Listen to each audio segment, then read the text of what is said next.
Il senatore Bagnai ne ha facoltà per 7 minuti. Grazie, signor Presidente.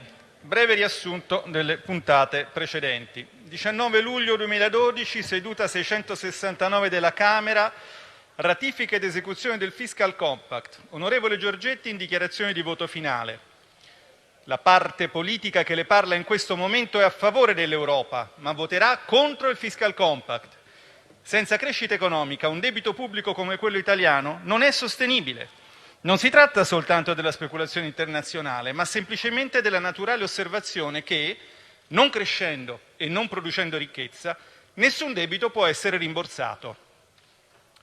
2889 giorni dopo, 16 giugno 2020, professor Romano Prodi in audizione presso la 14ª Commissione della Camera. Finalmente si corregge l'errore tragico che ha reso molto più grave del dovuto la scorsa crisi, che ha danneggiato fortissimamente l'Italia e che ha addirittura sfasciato l'economia greca. Parlo dell'austerità. Ma bastava ascoltare Giorgetti. Comunque, controprova. 3028 giorni prima, 2 marzo 2012, professor Romano Prodi, tavola rotonda presso la Cattolica di Piacenza. Il Fiscal Compact va nella giusta direzione, ma lo hanno approvato solo oggi, poi ci sarà il rinvio. Si rischia di avere un patto che avrà meno impatto di quello prospettato. Chiaro? Nel 2012 al PD l'austerità andava bene, anzi l'avrebbe voluta prima. Solo la Lega era contraria. Oggi tutti contrari. A differenza dell'Europa, che ha molti padri, l'austerità ora non ne ha nessuno. Secondo capitolo, 19 dicembre 2013, onorevole Enrico Letta, primo ministro, su Twitter. Finita ora sessione Consiglio europeo, punto. Approvata Banking Union, punto. Per tutelare risparmiatori e evitare nuove crisi, punto. Buon passo verso UE più unita, punto. Un uomo brioso come la sua punteggiatura. Pochi secondi dopo, onorevole Borghi, questa la salviamo da dare ai risparmiatori della prima banca che salterà. Tiferò per gli inseguitori. È ancora su Twitter, andatela a vedere. 685 giorni dopo, 4 novembre 2015, qui in sesta commissione, parere al decreto legislativo di recepimento del Bail-in. Dal resoconto sommario il senatore Tosato rimarca i rischi cui potranno essere esposti i risparmiatori e in particolare i correntisti, senza che tale intervento sia peraltro risolutivo delle crisi bancarie. 18 giorni dopo, pubblicato in Gazzetta il decreto salvabanche, non devo dirvi che cos'è. 6 giorni dopo, 28 novembre 2015, a Civitavecchia si toglie la vita Luigino D'Angelo, obbligazionista di Banca Etruria, ex dipendente dell'Enel, per anni iscritto alla CGIL. La moglie ricordò che era sempre stato un uomo di sinistra. 914 giorni dopo, 30 maggio 2018, dichiarazione dell'Autorità Bancaria Europea sul trattamento degli strumenti finanziari soggetti a bail-in venduti a piccoli risparmiatori, cioè il caso del povero Luigino D'Angelo. Punto 46.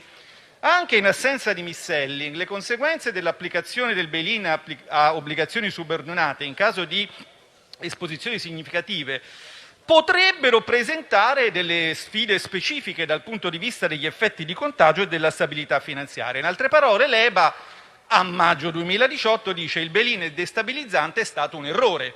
Ovviamente col semaforo verde dell'Europa arriva, come al solito, dopo il PD. 9 aprile 2019, Vincenzo Visco, intervista alla Verità. È stato un grave errore di Letta accettare il bail-in retroattivo delle banche. Capisco che c'erano pressioni, si è parlato addirittura di ricatto, tuttavia bisognava di dire no a Wolfgang Schäuble. Quindi, ricapitolando, per il PD e per Banca Italia l'unione bancaria era una buona cosa. Per cambiare idea ha aspettato che fosse l'autorità bancaria europea a dire che i risparmiatori italiani erano stati usati come cavie. Terzo capitolo, MES, 19 luglio 2012. Ratifica ed esecuzione del trattato che istituisce il MES. Onorevole Bitonci in dichiarazione di voto finale. Oggi state commettendo un grave errore, state sottovalutando la portata di questo provvedimento. Queste sono decisioni che condizioneranno per sempre la nostra vita e quella dei nostri figli, decisioni che cambieranno la nostra autonomia in sede economica, di bilancio e fiscale. E queste parole le teniamo così come sono. Si applicano perfettamente all'oggi, ancora di più, per i motivi dettagliati dall'onorevole Borghi alla Camera. E quindi mi avvio a concludere. Rinuncio a rivolgermi al partito di maggioranza relativa per il semplice motivo che esso oggi ha perso agibilità politica. I traditori fanno comodo a qualcuno, ma tutti ne diffidano e quindi de hoc satis. Parliamo invece al PD, l'unico pezzo dell'attuale maggioranza che un futuro politico ce l'avrà e col quale quindi è necessario dialogare. Dopo l'austerità, dopo il bail-in, anche con la riforma del MES, che è l'austerità, andrà a finire come diciamo noi. E anche questa volta voi andate dritti per la vostra strada. Forse vi stanno ricattando, oppure più semplicemente forse pensate che toccherà a noi macellare i risparmiatori. Ma lo pensavate anche al tempo del bail-in e invece il sangue dei risparmiatori italiani è sulle vostre mani e ci avete anche perso le elezioni. Quindi non ci aspettiamo di convincervi, non ci interessa, ma c'è una cosa che deve interessare voi. Che cosa hanno in comune il fiscal compact e il bail-in? I due errori che avete già ammesso? È molto semplice. Sono due parolette in inglese di cui l'opinione pubblica si disinteressava. Perfino io, che sono, del mestiere, che dal giugno 2013 mettevo in guardia contro i pericoli del bail-in, ignoravo la discussione che si stava svolgendo in Parlamento, le parole lungimiranti dei colleghi Giorgetti, Bitonci, Tosato e potrei aggiungere Garavaglia e tanti altri. Ma da allora qualcosa è cambiato e concludo. Da allora, purtroppo per voi, cari amici del PD, c'è stato un dibattito nel Paese. Il livello di consapevolezza dell'elettorato non è più quello del 2012 e quindi oggi migliaia di occhi ansiosi guardano questa discussione con attenzione e aspettano l'esito del voto per dividere questo Parlamento in due categorie, i patrioti e i traditori. Nonostante tutti gli sforzi dell'antipolitica per confondere le acque e offuscare le responsabilità, oggi sarà chiaro chi è dalla parte della libertà e del Paese e chi è dall'altra parte. Vi faccio i miei auguri.